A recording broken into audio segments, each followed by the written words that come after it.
Hello বন্ধুরা, আজ আমরা শুনব এক মধুর কবিতা। আমাদের গ্রাম। চলো চলে যাই সবুজ গ্রামের সেই মধুর মুহূর্তে।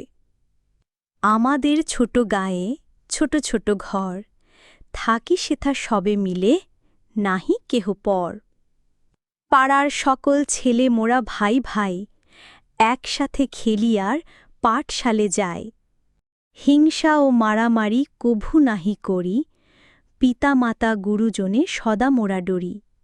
আমাদের ছোট গ্রাম মায়ের সমান, আলো দিয়ে বায়ু দিয়ে বাঁচাইছে প্রাণ।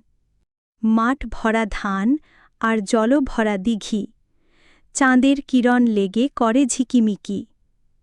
আম গাছ জাম গাছ বাঁশ ঝাড় যেন, মিলেমিশে আছে ওরা আত্মীয় হেন। সকালে সোনার রবি পূব দিকে ওঠে, পাখি ডাকে বায়ু বয় নানা ফুল ফোটে।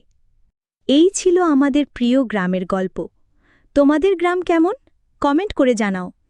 আর ভিডিওটি ভালো লাগলে লাইক দিও, বন্ধুদের সঙ্গে শেয়ার করো আর সাবস্ক্রাইব করতে একদম ভুলবে না।